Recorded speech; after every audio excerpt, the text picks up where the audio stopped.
الرجیم بسم اللہ الرحمن الرحیم الحمد للہ والصلاۃ علی آلہ اما بعد بسم اللہ الرحمن الرحیم ان للہ و انا الیہ راجعون اللہم صلی علی محمد وآل محمد وعجل فرجہم۔ سامعین محترم، امید کرتا ہوں کہ آپ خیر و عافیت سے ہوں گے اور دعا گو ہوں کہ اللہ رب العزت تمام مومنین کو اپنی حفظ و امان میں رکھیں۔ سامعین محترم، جیسا کہ آپ تمام مومنین کو، طلاب کو، علماء کو پتہ ہے کہ آیت اللہ الشیخ محمد حسین نجفی اعلی اللہ مقامہ اس دنیا فانی سے چلے گئے ہیں۔ قبلہ صاحب کی وفات کا پتہ چلا، بہت دکھ ہوا، جن کا الفاظ میں اظہار ہی نہیں کیا جا سکتا، اتنا دکھ ہوا۔ قبلہ صاحب ایک بہت بڑے محقق، ادیب، صاحب تقویٰ، عارف آدمی تھے۔ قبلہ صاحب اگر میں کہوں کہ اپنے وقت کے شیخ صدوق تھے تو یہ مبالغہ نہیں ہوگا۔ بہت عظیم شخصیت جن سے دنیا محبت کرتی ہے۔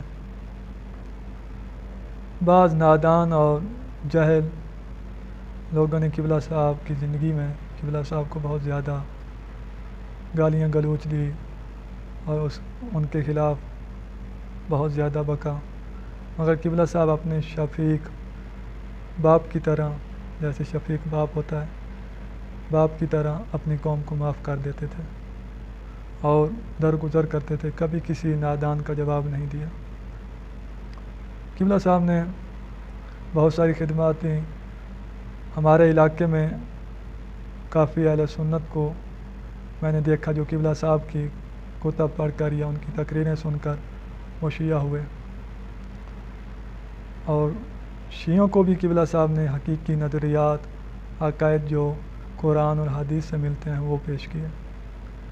پاکستان میں ایک وقت تھا کہ غالیت کا عروج تھا، نصیریت کا عروج تھا، شیخیت کا عروج تھا، تو قبلہ صاحب نے احسن الفوائد جیسی کتاب لکھ کر پیش کی۔ پھر قبلہ صاحب نے اس کے بعد اصول الشریعہ لکھی، جس کی وجہ سے غالیت کی کمر ٹوٹ گئی۔ کچھ نادانوں نے قبلہ صاحب کی اصول الشریعہ یا احسن الفوائد کے چند صفحات کا جواب دینے کی بھی کوشش کی، مگر جو صاحب علم ہیں، جو علم سے محبت رکھتے ہیں، کتاب پڑھنے کا طریقہ سمجھتے ہیں، جانتے ہیں، وہ جب ان کے جواب پڑھتے تھے تو وہ ایسا لگتا تھا کہ یہ بیچارہ اپنی مذمت خود کر رہا ہے بجائے جواب دینے کے۔ قبلہ صاحب نے اگلے ایڈیشن میں ان کا بھی جواب دے دیا، تو غالیت کی قبلہ صاحب نے کمر توڑ کے رکھ دی تھی، کیونکہ عالم دین کا حق بنتا ہے۔ معصوم نے فرمایا کہ جب بھی کوئی بدعت ظاہر ہو تو عالم پر لازم ہے کہ وہ اپنا علم ظاہر کرے، اگر نہیں کرے گا تو خدا اس پر لعنت کرتا ہے۔ تو واحد قبلہ صاحب تھے جو اپنا علم ظاہر کرتے تھے اور بدعات اور شرک و کفر کے خلاف آواز اٹھاتے تھے، چاہے لوگ انہیں جتنا بھی ان کے خلاف بکتے رہے، مگر قبلہ صاحب نے کبھی پرواہ نہیں کیا۔ قبلہ صاحب ایک ایسی شخصیت تھے کہ جو بہت زیادہ شفیق باپ کی طرح محبت کرنے والے تھے۔ جب بھی قوم پر مشکل آتی تو قبلہ صاحب سامنے ہوتے۔ جب آفتاب ہدایت لکھی گئی اہل سنت کی طرف سے، ان کے ایک عالم نے لکھی اور چیلنج کیا کہ قیامت تک کے لیے شیعہ علماء کو چیلنج اس کا جواب دے۔ 40 سال تک شیعہ علماء نے جواب نہ دیا۔ کیوں نہ دیا، یہ علماء سے سوال ہے۔ تو قبلہ صاحب نے قلم اٹھایا اور اس کا ایسا جواب لکھا کہ پھر قبلہ نے آخر میں لکھ دیا کہ قیامت تک علماء کو چیلنج ہے اہل سنت کے علماء کو کہ اس کا جواب دیں۔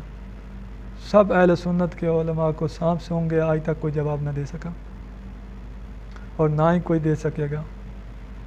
قبلہ صاحب کی اس کتاب لکھنے پر بہت ساری قبلہ صاحب کو دھمکیاں ملی، مارنے کا بھی پروگرام بڑھائے گئے، مگر اللہ تبارک و تعالیٰ نے ان کو لمبی زندگی دینی تھی، اللہ نے ان کو محفوظ رکھا۔ نصیریت کے خلاف قبلہ نے کام کیا، ناسبیوں کے خلاف، مکسرین کے خلاف قبلہ نے جیسا کام کیا اس طرح کسی نے بھی تقریباً میری نظر میں نہیں گزرا۔ اسبات امامت لکھی، جو محمد و آل محمد کی امامت، جو آل محمد کی امامت کو قبلہ نے ثابت کیا مدلل طریقے کے ساتھ، قرآن حدیث کے ساتھ، کوئی آج تک اس کا جواب نہ لکھ سکا۔ اس کے علاوہ قبلہ صاحب نے جب پاکستان میں تصوف کو عرفان کی شکل میں پیش کیا گیا تو قبلہ صاحب نے ایک نایاب کتاب اور پائیدار کتاب لکھی جس کا نام اقامت البرہان ہے۔ اس کا آج تک کوئی جواب نہ دے سکا، تمام صوفیوں کے منہ پر وہ تماچا ہے۔ تو قبلہ صاحب کی اقامت البرہان جیسی کتاب تقریباً ہر شیعہ کے گھر میں ہونی چاہیے اور ہر کو پڑھنی چاہیے۔ اور میں پاکستان کے بلکہ پورے بر صغیر کے علماء سے ایک شکوہ کرتا ہوں کہ قبلہ صاحب کے پاس جاتے تھے، فوٹو بنواتے تھے، تصویریں بنواتے تھے، قبلہ صاحب کی سب کتب کی تجویز بھی کرتے تھے، اصول الشریعہ کی، احسن الفوائد کی، تجلیات صداقت کی، مگر اقامت البرہان کی ترویج نہیں کی، اقامت البرہان کا تعارف نہیں کرایا لوگوں کو۔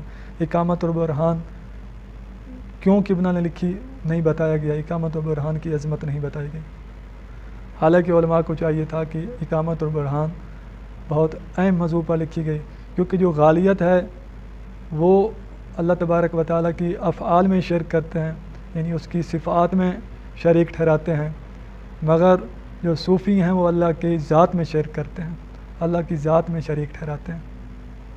تو لہذا صوفی قبلہ صاحب کی نظر میں اور جتنے بھی پڑھے لکھے لوگ ہیں ان کی نظر میں صوفی غالیوں سے بھی بدتر ہیں۔ تو قبلہ نے صوفیوں کے خلاف جو کتاب لکھی اس کا شیعہ علماء کیوں نہیں ترویج کرتے، ہمارا سوال ہے۔ کیا فقط و فقط جا کر قبلہ کے پاس بیٹھنا اور اپنے لوگوں کی محبت خریدنے کے لیے قبلہ کے پاس بیٹھنا، تصویریں بنوانا کافی ہیں؟ نہیں۔ فقط اصول الشریعہ کا تعارف کرانا ممبر پہ کافی ہے؟ نہیں، بلکہ قبلہ کی اقامت البرہان کا تعارف کرانا لازم ہے۔ تو وہ علماء پر چاہیے تھا کہ وہ کرائیں۔ جو قبلہ نے تحفہ صوفیہ میں مقدمہ لکھا، اس پر پوری کتاب، اس مقدمے پر پوری کتاب لکھی جا سکتی ہے۔ جو انہوں نے مقدمے میں الفاظ لکھے اس پر پوری کتاب لکھی جا سکتی ہے اگر شرح کی جائے، تو اس کو کیوں نہیں ترویج کیا؟